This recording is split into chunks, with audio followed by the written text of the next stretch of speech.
Hello and welcome back to Bloodborne Part 74, and allow me to introduce you to my good friend Vinny, who is the player who had actually quit this game because Mikolash is a goddamn troll. But you killed Mikolash with Morpheus, didn't you? Yes, I did.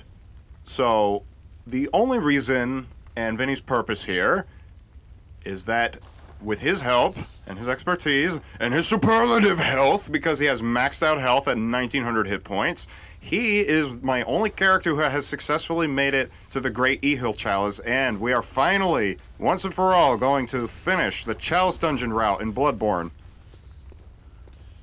Oh, but we're not doing it with Morpheus because, you know, fuck Cursed Amygdala, apparently. Because fuck Cursed Amygdala. Cursed Amygdala is the only thing standing between Morpheus and this dungeon. However, that's just it. I cannot, I tried many times, but this is what things have come to, is I have to be cheap about it now.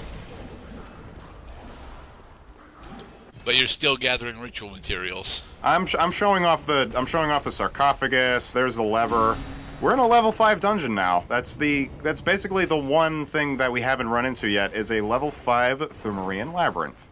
And we're about to fight the first boss. I thought the Lower Lorraine was level 5. Lower Lorraine is level 5. So they are the same difficulty, yes. Okay. Get the thing. Get the fuck Two out of here. level 5 ritual bloods. That is good. I will have to memorize that. First boss. The Dumberian Descendant. Against and we have fought this one before, right? Yes, we have fought this exact variant before. He's using the Super Blades of Mercy, which he eventually splits into 2. Which is weird because it looks like a single blade at the moment. Well, actually, it doesn't look like a blade at all. It looks like, you know, a skewer of fishermen. Yes, he is a fisherman. His ancestors also knew how to boomerang. Okay, I do like that it's got a boomerang thing. One of the best items in Legend of Zelda, specifically Link to the Past, is the goddamn boomerang, and I'll fight anyone who disagrees with me. I will say that it is not as good as the hook shot, but that's because almost nothing is better than the hook shot. Hook shot is amazing. It stuns. It's your gun. It's fun, and you won. Oh yeah. And it allows you to visceral choo-choos. Allow me to explain Vinny's fighting style. So, when my buddy, whom I love enough to actually create a character that emulates his playthrough, he concentrated only on his health. That's why Vinny right now has maxed out health. However, he did that by neglecting his attack stats. So, instead of actually focusing on the physical attack stat, what he's really taking advantage of is I have more health than you potentially, and as long as I can, you know, stun you into a visceral state, I can, you know, execute you long before I run out of resources. Yes, precisely. He also has tons. Apparently, I also maxed out his endurance. I don't recommend maxing out endurance. I'd say the highest that you want to cap out your endurance around 33. So, somewhere around there. You don't want to go as far as I did, because eventually you're going to end up with endurance that you're just plain not using for most of your fights. Right. And my Hunter Axe, because it has the down arrow on that little X-ray symbol underneath my health bar, that means that it has increased attack power, but it costs health per second. Okay.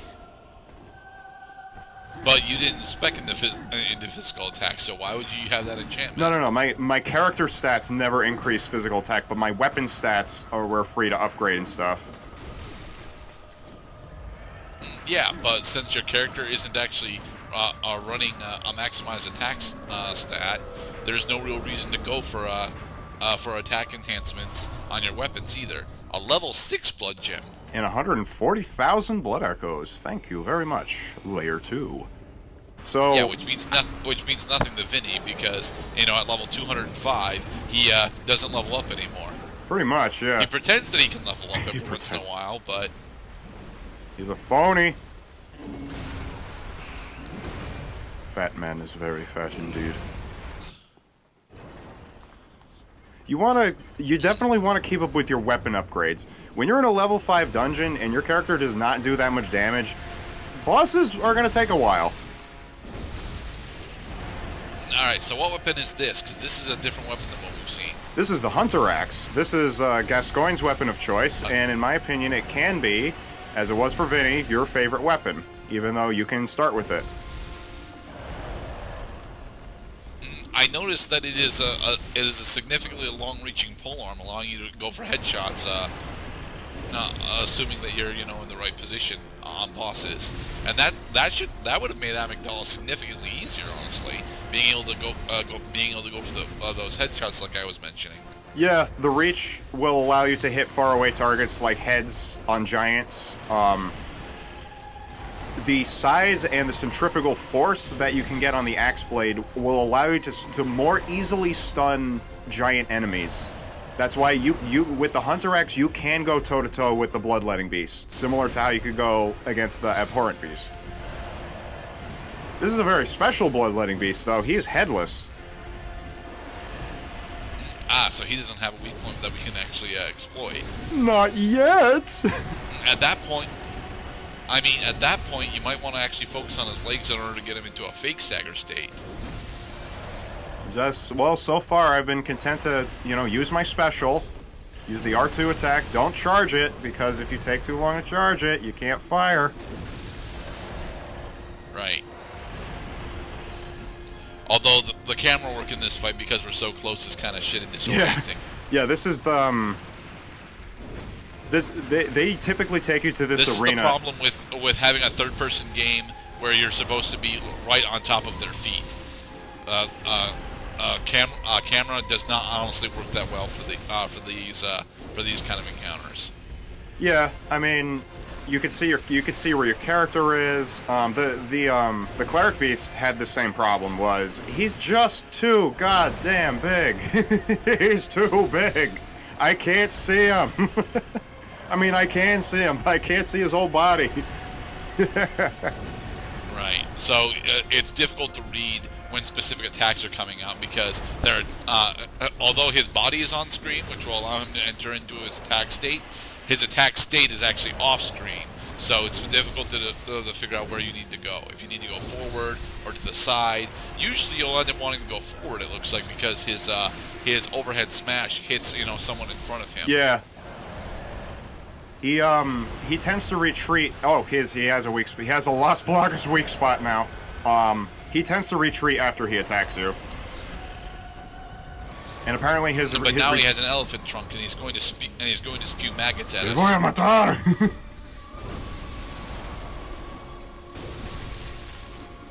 I enjoyed this boss fight quite a bit, I must say. I like that. I like that it's an even fight. I like that I can't remember if I killed this thing on my first try. Maybe. It doesn't seem to be that. No, you didn't. You had to get your blood echoes back. Oh yeah. Okay, so it did take me more than one try. That's okay. I expect, especially because with the Vinny character, I wasn't concentrating on attacks. That level 5 bosses will take more than 5 minutes to complete at a time. You're mostly just gonna be learning the patterns and learning how to exploit them. For example, by using power attacks.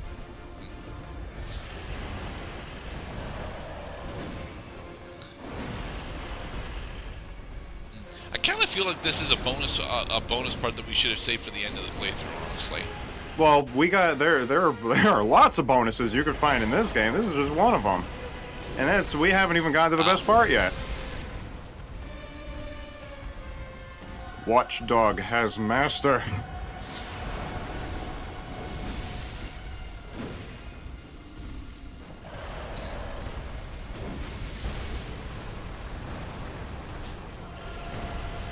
So what is new in the world of Cloud as we are finishing off the Bloodletting Beast? Well, still making slow but sure progress through my friend Monte Cristo. And I like that. One of the things that the anime, it touched on it, but only with a touch, that it used like the kinds of references to history or to popular culture at the time or other authors. And Dumas will just lace these out throughout his writing, and that's what makes it special, is that it's a helpful guide to culture. A heavy, damp level 6 blood channel. Hell yes. So probably increases fire resistance as well as increasing physical damage. You would expect that. Well, that damp would cause fire resistance. Actually, putting blood gems on your weapons does not normally affect your defense stats. Okay. So what does damp actually do? It probably it's the approval gesture. It probably increases damage done with arcane. Oh. Alright. So this is the secret boss, Darnum the Dumberian Queen. That's right. We're at the end of a very long road, my friend. This is the super secret hidden boss. This is what we've been struggling for this whole time. Is to fight Darnum. She has baby powers. So are we fighting her, or are we fighting her her undead fetus? They are one and the same. Oh, okay. So the lore of this game holds that this is the being with whom the Healing Church created Darnum blood. She has paralysis. You'll note that she is not actually a Cthulhuid at the moment. No, she is from the bowels of the earth itself, or maybe she did originate from the cosmos.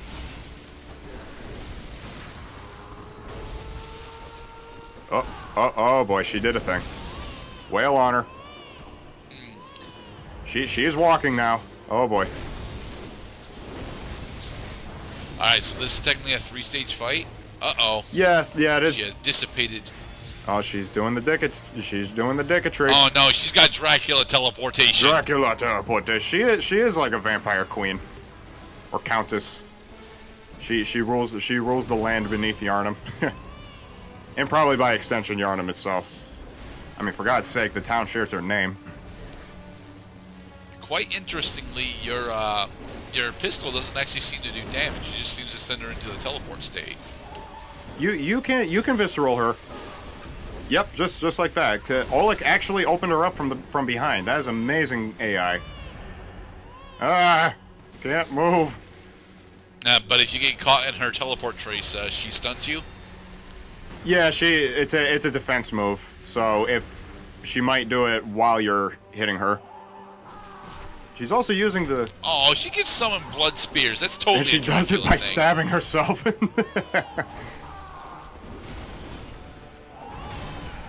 The boss music that's playing is the same music that can be played while fighting Martyr Ligarius, which I believe leads me to hold that Queen Annalise of the Vile Bloods is trying to be the next Darnum Dumberian Queen.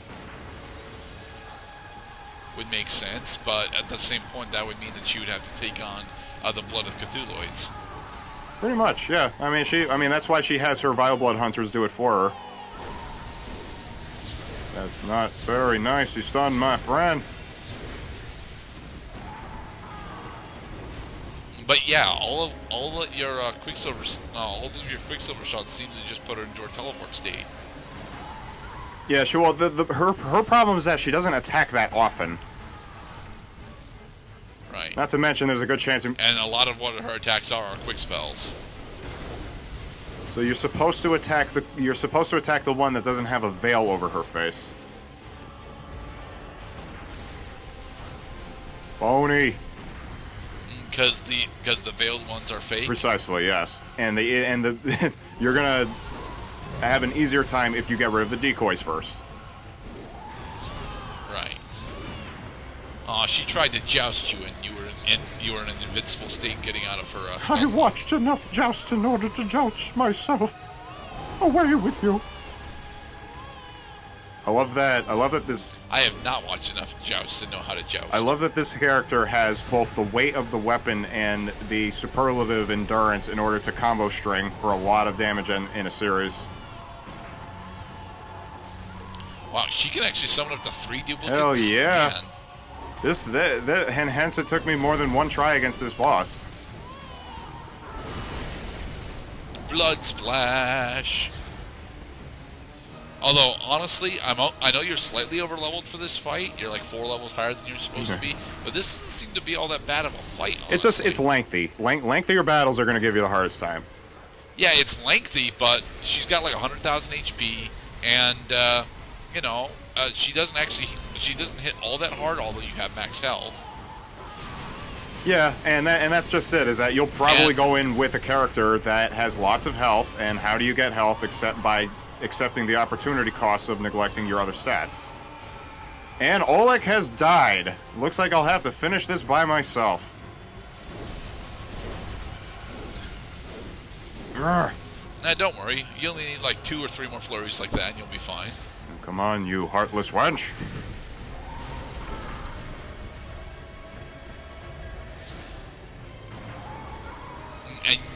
And from here you can tell which one the real one is because her dress is significantly more bloody on the real one as opposed to the decoys. I know which one got fucked up more. It was I who had fucked you up. Ow. And she is down. Darnum, the dumberian queen, has been released from her chalice curse. Yes. I've dropped my fake key. Bry slaughtered the secret boss. That's not even a full level. Probably because I switched out the moon runes for my defensive stats. Now, this is not the first time I killed Darnum in this playthrough. It did not see me getting this, the Darnum Stone. Right. Meaning that they could easily make a Bloodborne 2 with the Darnum Stone possessing the hunter and just copy Diablo 2 word for word. Hell yeah, dude. And they're probably going to do the Dark Souls thing. Alright, take a bow, Vinny. Let us see that beautiful face of yours. In the next part, we are going to go on the winds of triumph.